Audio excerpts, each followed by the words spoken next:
Migraine આ માત્ર એક શબ્દ નથી, પણ એક એવો અનુભવ છે જે આખા દિવસ પર, આખી જિંદગી પર ભારે પડી શકે છે. પણ શું આનો કોઈ કાયમી ઇલાજ છે? ચાલો, આજે આપણે આયુર્વેદના હજારો વર્ષ જૂના જ્ઞાનમાંથી એ રસ્તો શોધીએ જે માઇગ્રેનથી હંમેશા માટે છુટકારો અપાવી શકે. આ સવાલનો જવાબ એ દરેક વ્યક્તિ જાણે છે જેણે માઇગ્રેનનો દુખાવો સહન કર્યો છે. એ માત્ર માથું દુખવું નથી, એ તો કામ પરથી રજા લેવી, પ્લાન કેન્સલ કરવા અને એક અંધારા ઓરડામાં દિવસ પસાર કરવા જેવું છે. પણ શું આ પરિસ્થિતિને બદલી શકાય? આયુર્વેદનો જવાબ છે, બિલકુલ બદલી શકાય છે. જુઓ, સૌથી પહેલાં તો એ સમજવું બહુ જ જરૂરી છે કે સામાન્ય માથાનો દુખાવો અને માઇગ્રેન આ બંનેમાં જમીન આસમાનનો ફરક છે.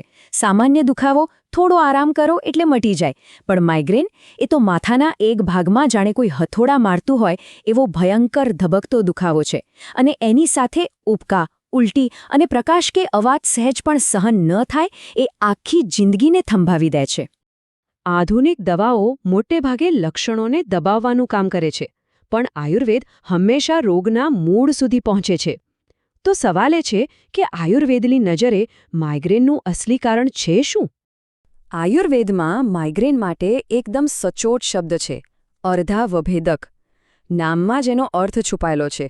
અર્ધ એટલે કે અડધું, અને અવભેદક એટલે કે ફાડી નાખે એવો, ભેદી નાખે એવો દુખાવો. મતલબ કે માથાના અડધા ભાગમાં થતો તીવ્ર, અસહ્ય દુખાવો. અને રસપ્રદ વાત તો એ છે કે આયુર્વેદ મુજબ આ દુખાવો કોઈ કારણ વગર નથી થતો. એનું મૂળ છે શરીરમાં રહેલા બે મુખ્ય દોષ એટલે કે વાત અને પિત્તનું અસંતુલન. જ્યારે શરીરમાં આ બે શક્તિઓનું બેલેન્સ બગડે છે ત્યારે જ માઇગ્રેન જેવી સમસ્યાઓ શરૂ થાય છે. આખી પ્રક્રિયા કંઈક આ રીતે કામ કરે છે. શરીરમાં વાત અને પિત્ત દોષનું અસંતુલન થયું. આ અસંતુલન સીધું મગજની નસો પર દબાણ વધારે છે. અને બસ આ દબાણ જ માઇગ્રેનના એટેક તરીકે બહાર આવે છે. એકદમ સીધું અને સરળ કારણ છે. તો પછી સવાલ એ થાય કે આ વાત અને પિત્ત દોષનું સંતુલન બગડે છે શા માટે? ચાલો, હવે એવા મુખ્ય કારણો અને ટ્રિગર્સ પર એક નજર કરીએ જે માઇગ્રેનને આમંત્રણ આપે છે. આ લિસ્ટને જરા ધ્યાનથી જોઈએ. એમાં વધુ પડતું તીખું, ખાટું કે આથાવાળું ખાવાનું, જમવાનો અને સૂવાનો કોઈ ટાઈમ જ નહીં, સતત સ્ટ્રેસ, ગુસ્સો કે ચિંતા, અને હા, સખત તડકો કે તેજ લાઇટો. આ બધી બાબતો આપણને સામાન્ય લાગે, પણ આયુર્વેદ કહે છે કે આ જ વસ્તુઓ શરીરમાં દોષોને બગાડે છે અને માઇગ્રેનને ટ્રિગર કરે છે. ચાલો, કારણો તો સમજ્યા.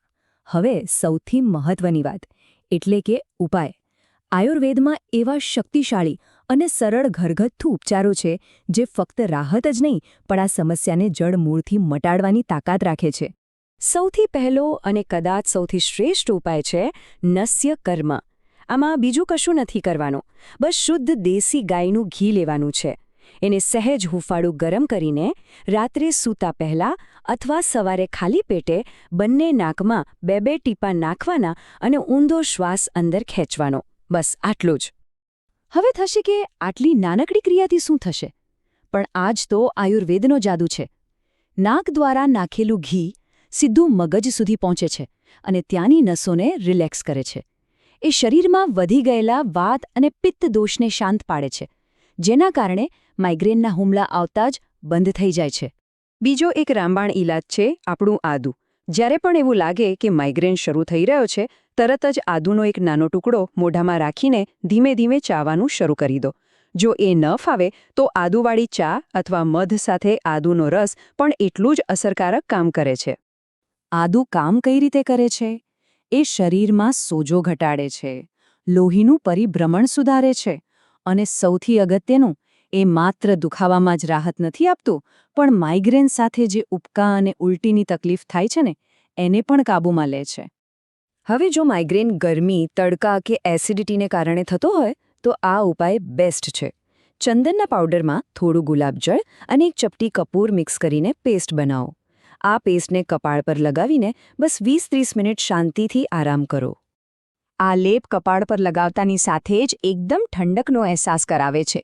એ શરીરમાં વધેલી ગરમી એટલે કે પિત્ત દોષને શાંત કરે છે અને દુખાવાને જાણે બહાર ખેંચી લે છે. ખાસ કરીને પિત્ત પ્રકૃતિવાળા લોકો માટે આ ખૂબ જ ફાયદાકારક છે. પણ એક વાત યાદ રાખવી ખૂબ જરૂરી છે કે માત્ર ઉપચારો પૂરતા નથી.